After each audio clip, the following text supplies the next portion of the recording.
압도적 뉴스 콘텐츠 3프로TV 뉴스룸, 안녕하세요, 이주호 기자입니다. 안녕하세요, 권순우 기자입니다. 네, 오늘도 퇴근 잘하고 계시겠죠?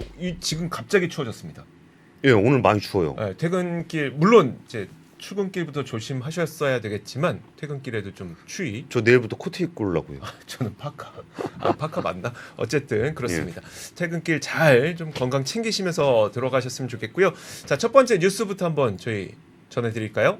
예, 그 첫 번째 뉴스 전에 오늘 시황에 또 반대로 사이드카 발동이 좀 됐더라고요. 네. 그래서 이렇게 변동성이 되게 크구나라는 생각이 좀 들었고, 첫 번째 뉴스는 이주호 기자가 준비하셨죠? 제가 준비했군요. 예. 자, 헤드라인부터 한번 보겠습니다. 첫 번째 뉴스.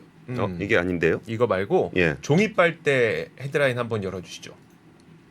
자, 이제 그 종이 빨대 사용하면서 불만 토로하셨던 분들 상당히 많죠. 예, 저도 싫어합니다. 싫어하시죠? 예. 입에 종이 붙는 거 같고 막 느낌 이상하고 예, 눅눅하고 촉촉하고 막 안 좋은데, 이제 극혐 종이 빨대 안 써도 된다. 카페에서 종이컵 사용도 이제 허용한다라는 정부의 발표가 있었습니다. 그 내용 한번 살펴보면, 그 카페에서 플라스틱 빨대를 사용한다든지, 그리고 편의점에서 비닐봉지를 사용하는 것, 이것도 단속하지 않는다고 합니다. 편의점 비닐봉지도요? 편의점 비닐봉지도요. 근데 이런 생각 들지 않아요? 어제도 편의점 갔는데 비닐봉지 썼는데. 전 안 썼는데요. 그래요? 예. 쓰긴 썼어요. 쓰긴 썼는데 예. 그것도 잠시 후에 말씀드리도록 하겠습니다. 이제 앞으로 카페 내에서 음료수를 마시고 갈 때에도 실내에서는 우리가 머그컵을 사용했었잖아요. 그것을 이제 종이컵을 사용할 수 있게 됩니다.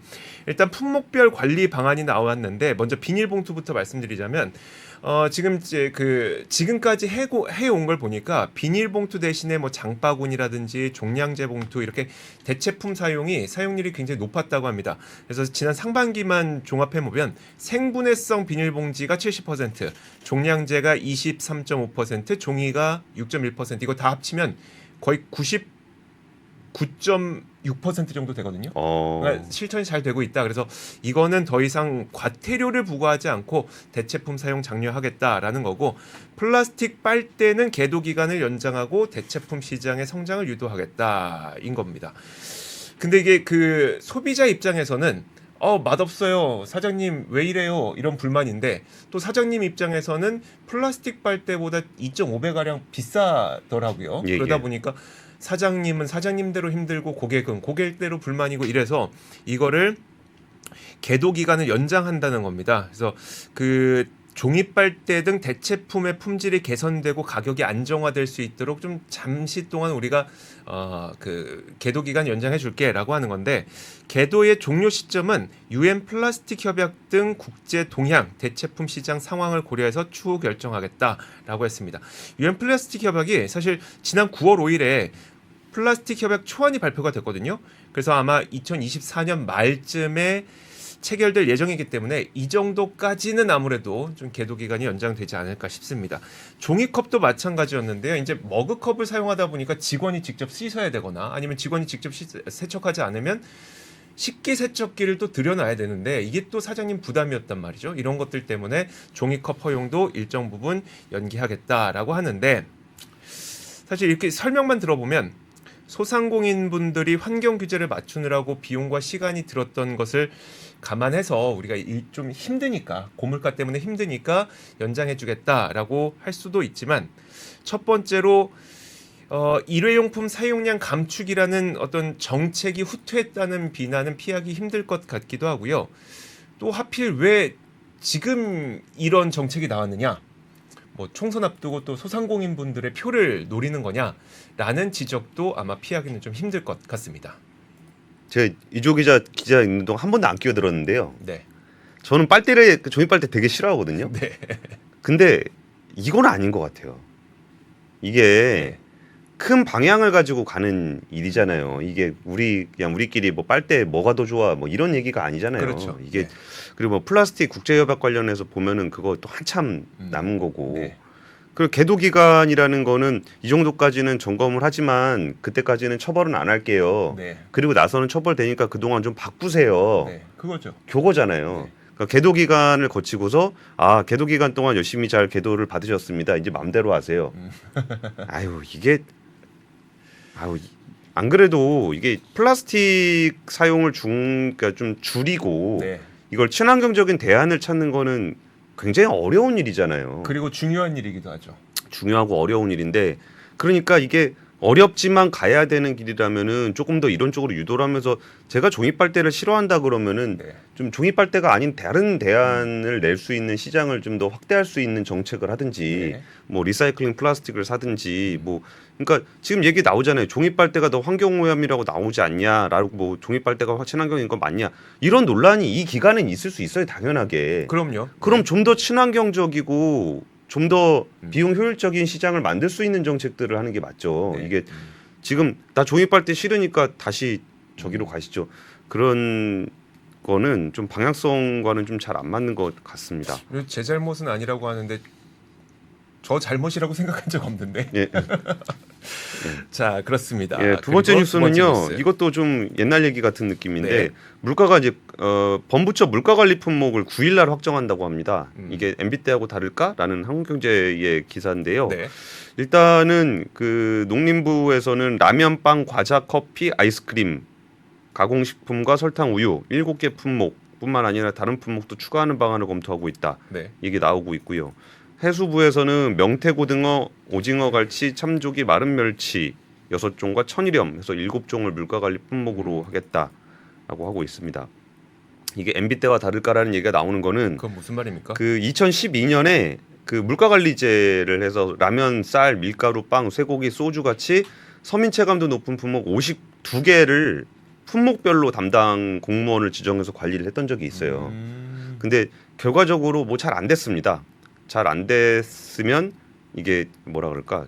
그 물가가 내리긴 내렸어요. 네. 근데 안 된 건 뭐예요? 그러니까 성장률이 되게 안 좋았어요. 아. 예, 그래가지고 좀 내린 효과가 좀 있는데 그래서 지금은 좀 다르다라고 좀 얘기를 하고 있는데 그게 다른 게 뭐가 다르냐 그랬더니 그 전에는 정부 차원에서 52개 품목을 선정을 했는데 이번에는 물가 상황에 맞춰서 자율적으로 품목을 선정하기로 했다. 네. 부처별로. 그러니까 예전에는 범부처별로 했고 네. 이번에는 개별 부서가 자율적으로 골랐다. 근데 왠지 효과는 범부처가 더 있을 것 같긴 한데 뭐가 다른 겁니까? 그럼? 없죠. 없다는 겁니까? 예, 모여서 정했냐 아니면 각자 정했냐 뭐 이런 정도의 차이가 될 것 같습니다. 네. 그러면서 하는 얘기가 이제 그 물가 상승률이 오르는 게 사실 지금은 뭐 대외적인 여건이라든지 이제 그렇죠. 뭐 농산물 수급상의 문제들이 좀 있잖아요. 네. 그래서 그 물가를 잡아야 된다라는 어려운 힘들 상황들은 알겠는데 그러니까 이게 과연 최선일까라는 느낌이 좀 드는 정책이 이제 9일날 품목을 좀 확정한다고 하고 있고 네. 뭐 기업들은 굉장히 좀 많이 긴장하고 있다고 합니다. 근데 이때 MB 때는 되게 심했었어요. 그 전에 네. 뭐 유류세 얘기 나왔을 때 막 공정거래위원회 가서 조사하고 뭐 세금 뭐 문제 뭐 이런 것들도 있고 그랬었는데 네. 뭐 그런 부분들이 좀 물가가 좀 빨리 잡혔으면 좋겠습니다. 유가도 좀 내려오고 그러니까요. 이게 농산물이 좀 가을에 좀 추워서 네. 좀 수확이 좀 덜 된 게 있었는데 그런 부분들 조금 지나서 물가가 어느 정도 좀 안정이 돼야 되지 않을까 싶습니다. 네. 자, 요즘 그런 느낌이죠. 그러니까 물가가 잘 안 잡힌다는 느낌이 계속 이어지고 있죠. 예, 그리고 실질적으로 좀 체감되는 그러니까 오늘 물가 관련한 얘기들이 좀 많이 나오게 될 것 같아요. 네, 알겠습니다. 자, 다음 뉴스도 한번 보도록 하죠. 다음 뉴스 헤드라인입니다. 자, 카카오가 택시 업계와 수수료 개편을 하겠다라고 했고요. 네이버는 불법 판매자는 이제 원스트리크아웃제를 우리가 실시하겠다라는 이야기가 있었습니다. 그 카카오 모빌리티가 택시 업계와 수수료 개편 협의에 착수한다고 했는데 이거는 뭐 저희 어제도 전해드렸고 이제 카카오 그룹 내에서도 문제점으로 꼽히고 있고 이제 대통령이 직접 나서서 뭐 이제 독점적이다, 뭐 악의적이다 이런 하다 보니까 이런 그 개선 방안을 좀 내놓고 있는 건데요. 오늘 나온 내용은 뭐냐면 네이버, 카카오, 쿠팡, 당근, 우아한 형제들, 그러니까 배민이죠, 배민. 예. 자, 이렇게 일명 네카쿠배당 이런 기업들은 아무래도 우리나라의 실생활과 우리 국민들의 실생활과 너무나도 밀접한 관계가 있는 플랫폼들이잖아요. 그러다 보니까 이 플랫폼들이 좀 소상공인들과 상생할 수 있는 방안을 내놓은 자리가 있었습니다. 그래서 일단 카카오 모빌리티는 다른 택시 플랫폼에도 카카오티 플랫폼을 개방하기로 했습니다. 지금까지는 블루, 그러니까 티블루이죠. 티블루 택시만 좀 이제 코를 몰아줬다. 뭐 이런 거 비판의 목소리가 비판들이 있었죠. 있었는데 그런 것들을 좀 감안을 해서 공공재적 성격이 있는 택시의 특수성을 고려해서 수수료 체제를 구체화하고 현실화하겠다. 그리고 비판받아온 가맹택시 사업 구조 역시 원점에서 재검토하겠다라고 얘기는 했는데 이 비판받아온 가맹택시 사업 구조 이거는 그겁니다. 수수료로 이제 택시 기사분들한테 20% 받고 그리고 이제 택시 타다 보면 이제 광고 있으니까 그 광고를 해줬다는 대안으로, 그러니까 보상으로 이제 15%에서 17%의 비용을 또 지불을 해줬었잖아요. 그거를 또 원점부터 재검토하겠다라고 그러니까 한 이번에 거고요. 그게 분식회계 논란이 나왔던 요소죠. 그렇죠. 가맹 매출 수수료를 부분이죠. 20% 받고 광고비로 한 15% 다시 네. 돌려주고 했던 부분들. 네. 그것도 이제 원점부터 재검토하겠다라고 발표를 한 거고요. 그리고 네이버는 불법 가짜 상품 판매를 할 경우 원스트리크 아웃자를 적용하겠다라고 얘기했고, 그리고 어제 권 팀장님이 그 다크 패턴 얘기해 주셨잖아요. 아, 9,000원 더하기 9,000원은 26,000원. 되는 마법. 이 다크 패턴과 같은 허위 눈속임 설계 이런 것들도 방지할 수 있는 방안을 내년 상반기에 마련하기로 했습니다. 쿠팡의 경우에는 이제 소상공인들 거기 입점해 있는 소상공인들에게 대금 정산 전이라도 판매 대금을 선정산 입금하는 서비스를 올해 내에 출시한다고 하고요.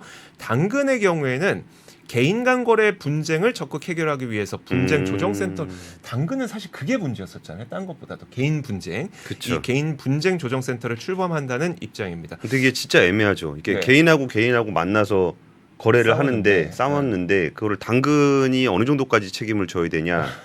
그러면은 참 애매하긴 한데 어쨌든 판을 깐 거는 플랫폼이니까요. 우리가 이런 생각들 좀 해야 될 것 같아요. 그러니까 그들은 판만 깔았지. 그리고 싸운 건 당신들이지 않느냐. 공급자도 따로 있고 판매자도 따로 있고 구입자도 따로 있는데, 하지만 사실 그 판에서 활동하는 것도 우리 사회의 일원이기 때문에 우리는 거기서 활동을 하는 거고, 시장이기 때문에 활동하는 거잖아요. 그러면 그 플랫폼을 제공하는 업체들도 우리도 사회의 구성원이라는 책임감을 갖고 사실 플랫폼을 운영해야 되지 않을까 싶습니다. 그러니까 의무까지는 아니더라도 그렇죠. 그 판에 대한 책임 의식은 좀 있어야 될 것 같아요. 그렇죠. 당신이 법을 어긴 건 아니지만 그래도 우리 판에서 장사하시면 좀 의무감까지는 아니어도 그런 책임감은 있었으면 좋겠습니다. 마지막으로 배달의 민족. 배달의 민족은 이제 소상공인들이 대출 문턱을 낮추기 위해서 1,000억 원 규모의 협약 보증 프로그램을 준비 중이다. 이런 상생 프로그램들을 좀 발표를 했습니다. 예, 알겠습니다. 세 번째 뉴스는요. 저 이거 조금 눈여겨보고 있었던 뉴스인데 그 김포에 그 고촌 센트럴자이가 어제 분양을 했어요. 네. 근데 이게 그 서울 편입 이슈가 좀 생기면서 이게 아파트 특별공급 청약이 될 거냐 안 될 거냐. 그래갖고 좀 보고 있었는데 이번에 그 586가구 모집하는데 273만 3명. 500가구예요. 예, 586가구 모집하는데 특별공급에 273명만 신청을 했다는 거예요. 0.5대 1이네요. 그러니까 미분양이 났어요. 절반으로 미분양이 났습니다. 근데 고촌 센트럴자이가 그 1297가구 대단지 아파트입니다.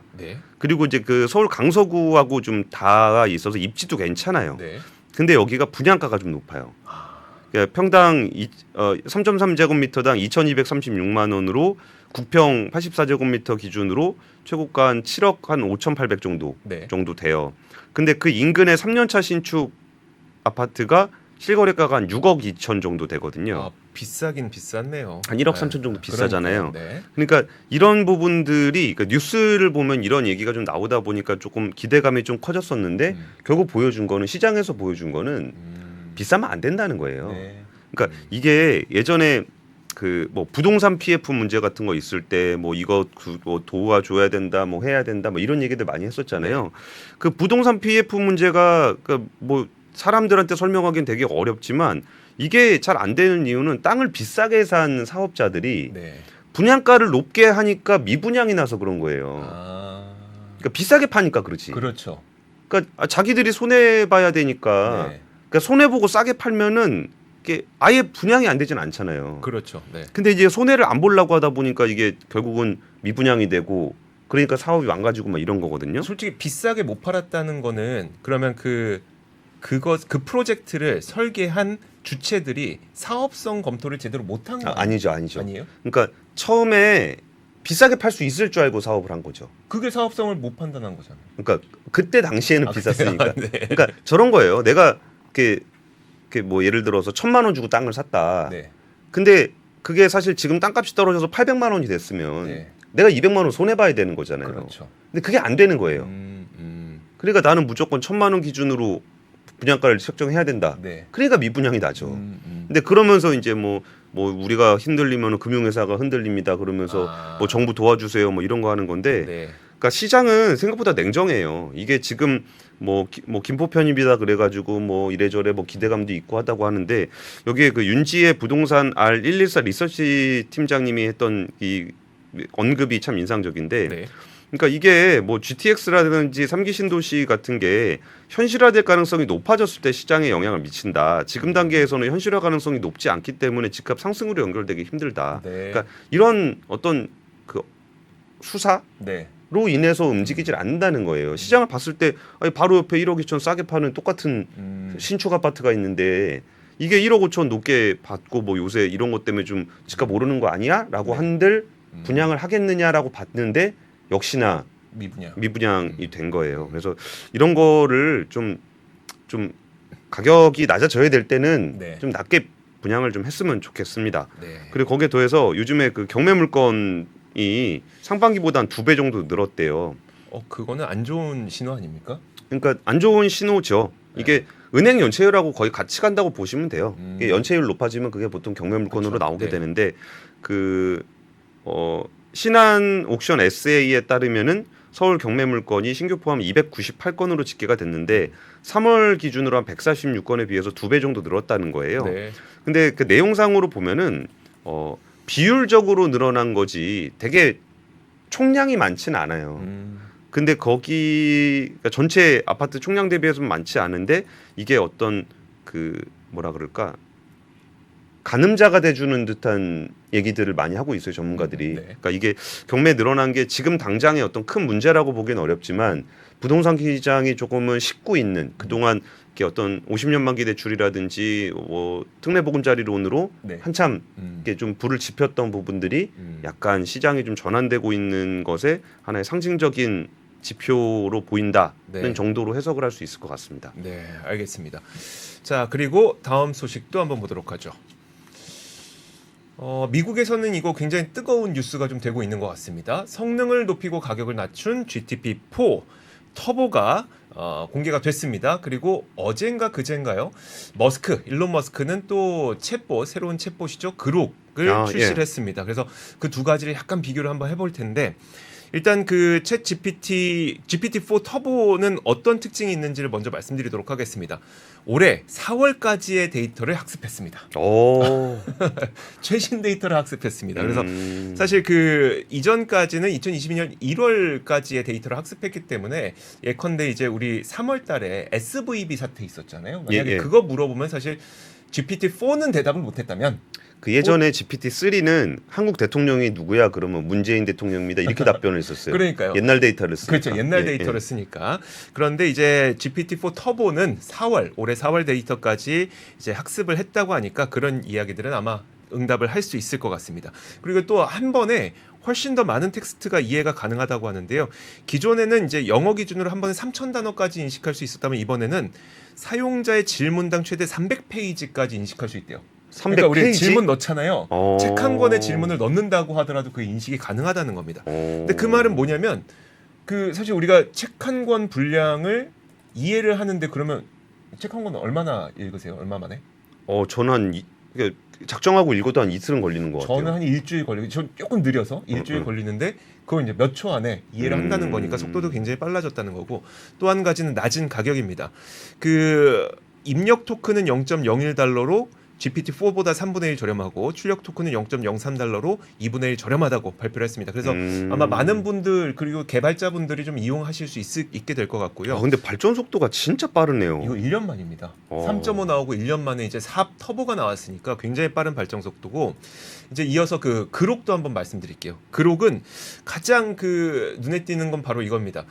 이제 트위터, 그러니까 지금의 X죠. X에 있는 포스팅된 대화들을 토대로 학습을 하고 응답을 하기 때문에 최신 데이터까지 응답이 가능하다고 해요. 그래서 그 입이 너무 거친 거 아닙니까? 왜요?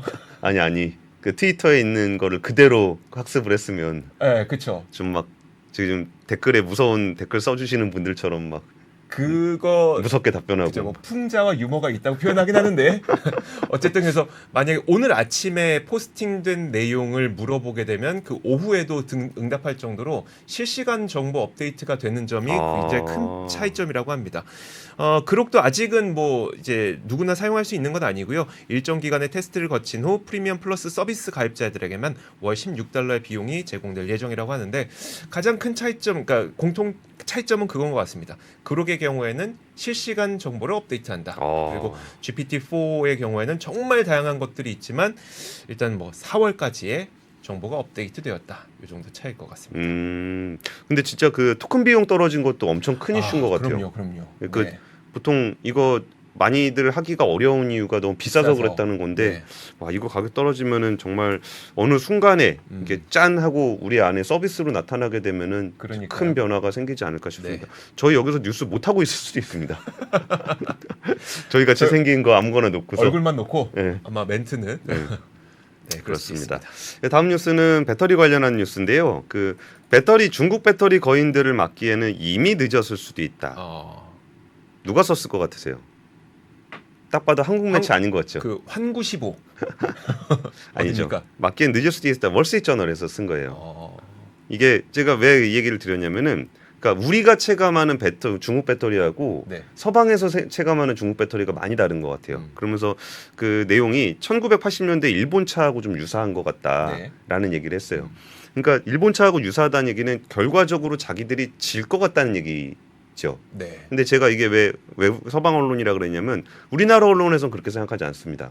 왜냐하면 이거를 유일하게 그 대항할 수 있는 데가 한국 배터리밖에 없기 때문에 네. 우리 입장에서는 그렇게 안 느끼는데 그렇죠. 서방 입장에서는 이거를 이제 아예 이미 늦었다라고 판단을 하고 있는 거예요. 네. 그러면서 이게 서방 기업들은 상당한 보호를 받는다고 하더라도 경쟁하는데 힘든 시간을 가질 수 있다라고 얘기를 하고 있어요. 그러면서 하는 얘기가 지금 이게 유럽이라든지 미국이라든지 이런 국가들이 뭔가 이렇게 그 통상적인적으로 규제를 가해서 이들의 흐름을 막으려고 하고 있는데 이미 중국 배터리 회사들은 유럽이나 미국의 자유무역 협정 파트너 국가들의 대규모 신규 공장을 준비하고 있다. 근데 이 방식이 일반 자동차 제조업체들이 1980년대에 했던 거랑 굉장히 비슷하다는 거예요. 네. 그러니까 뭐 일본이 직접 미국에 가서 공장 짓고 하는 거랑 좀 비슷하다는 건데 그러면서 나오는 얘기가 그 HSBC에 따르면 CATL의 유럽 시장 점유율이 2020년에 10%였는데 올해 24%가 됐다는 거예요. 네. 그럼 2배 반이 된 거죠. 네. 그리고 이게 지금 중국 배터리 업체들이 자국 내 경쟁이 심화되면서 이게 지금 국내에서 안 되다 보니까 해외로 되게 공격적으로 나오고 있는 거고 그러다 보니까 골드만삭스가 2025년까지 중국 업체 거시안의 수익 중 70%가 수출이나 해외 생산에서 나올 거라고 전망을 한 거예요. 그러니까 이런 부분들을 그 뭐 HSBC도 그렇고 골드만삭스도 그렇고 이런 데들이 좀 걱정을 좀 하고 있는 겁니다. 네. 그리고 뭐 보조금 관련한 조사 착수하고 있는데 골드만삭스 분석에 따르면 중국 기업들이나 배터리 소재 부분에 중국 기업들이 한 36조 원 정도 해외 투자 발표를 했고 이 중에 80% 이상이 유럽에 집중돼 있다는 거예요. 그러니까 미국은 좀 더 이렇게 세게 방어를 하고 있으니까 오히려 유럽 쪽으로 나가고 있다라는 거고 그리고 CATL이 헝가리에 10조 원 상당을 투자를 해서 배터리 공장을 만든다. 근데 그렇게 만들고 나면 헝가리에 있는 공장을 규제를 하게 되면 헝가리가 저항할 거 아니에요. EU 국가 내에서. 그렇죠. 그러니까 그런 일들이 생긴다는 거예요. 이게 그럼 한국 배터리는 좀 어떤 상황이냐라고 한번 살펴보시면은 지금 한국 배터리의 어떤 9월까지의 통계예요. 근데 보면은 당연히 우리나라가 이제 3위가 돼 있는데 화면 한번 보여주시죠. 진짜 우리나라가 이러니까 우리나라에선 체감도가 좀 낮은 거예요. LG에너지솔루션의 성장률이 49.1%입니다. 그러니까 여기 보면은 서양에 있는 배터리 회사가 하나도 없어요. 그러네요. 그러니까 우리나라 기업이 지금 49.1% 성장했고 SK온이 조금 성장이 둔화된 게 13.2%. SDI 같은 경우는 또 40% 넘게 성장을 하고 있어요. 그러니까 이게 우리나라 입장에서는 중국이 성장하는 게 뭐 빠르게 성장하고 있지만 우리나라도 충분히 빠르게 성장을 하고 있다 보니까 거기에 대한 체감도가 좀 덜한 거예요. 근데 서방에 있는 언론 입장에서는 야 이거 너무 무섭게 치고 나오는 거 아니야? 라고 얘네가 나중에 안 준다 그러면 우리 어떡하지? 뭐 이런 걱정도 있겠고요. 예. 그리고 이제 자국 산업을 육성하지 못할 거라고 그러니까요. 걱정을 하는 거예요. 네. 그러니까 우리는 있으니까, 우리는 있으니까. 그게 별로 걱정이 안 되는데 뭐 유럽이라든지 미국은 이거를 좀 올리려고 보니까 네. 야 이거 중국한테 안 될 것 같아라는 게 이제 월스트리트저널의 시각인 거죠. 그러니까 이 산업을 바라보는 시각에 있어서 서양에서는 어떻게 생각하는지 그리고 한국 언론에서 어떻게 보는지에 대한 시각을 조금 비교해 볼 수 있는 그런 시각이 아니었나 싶습니다. 네. 그리고 시간이 다 됐네요. 근데 이거 그냥 한번 보여드릴게요. 김밥? 예, 김밥도 아니고 네. 이게 해자로운 알차 한 끼 세트라고 네. 2주 만에 20만 개가 판매된 세트래요. 그래가지고 이제 비엔나 김밥하고 김치볶음밥하고 계란볶음밥 들어간 건데 이게 지금 오피스나 학원가에서 인기를 엄청 끌고 있는 2,700원짜리 품목이랍니다. 와. 근데 그러다 보니까 이게 진짜 어딜 가서 밥 한 끼 먹으려고 그래도 최소한 10,000원 이상은 줘야 되잖아요. 네. 근데 이런 제품이 인기를 끌고 이렇게 오피스면은 이제 직장인들인데 그렇죠. 여기서조차도 이렇게 회자되고 있다라는 기사를 보면서 참 그 물가가 많이 올라서 많은 분들이 힘들구나라는 생각도 들고 또 어떤 분들에게는 또 필요한 정보일 수 있을 것 같아서 네. 2,700원짜리 도시락 관련한 이야기를 좀 마지막으로 전해드렸습니다. 사실 저도 저녁을 편의점에서 먹고 있는. 아, 그렇죠. 네, 정말 사람들 많습니다. 많은 분들이 뭐 비슷한 생활을 겪고 계신 게 아닐까 싶어요. 자, 저도 오늘 점심에 편의점에서 먹었어요. 그렇습니까? 예. 자, 오늘 뉴스룸은 여기서 마치도록 하겠습니다. 날씨 추우니까요. 건강 유의하시길 바라겠고요. 저희는 내일 올게요. 고맙습니다. 감사합니다. 장 시작 전부터 종료까지 쏟아지는 수많은 뉴스와 정보들. 이 중에서 어떤 것이 투자에 정말 도움이 되는 정보일까요? 3프로의 증시 셔터맨 박근영 마스터가 직접 정보를 선별하고 투자의 힌트를 드립니다. 시간도 아끼고 투자 아이디어도 얻는 시간, 박근영 부장의 마켓 힌트와 함께 하세요. 자세한 사항은 3프로 TV 앱과 홈페이지를 확인하세요.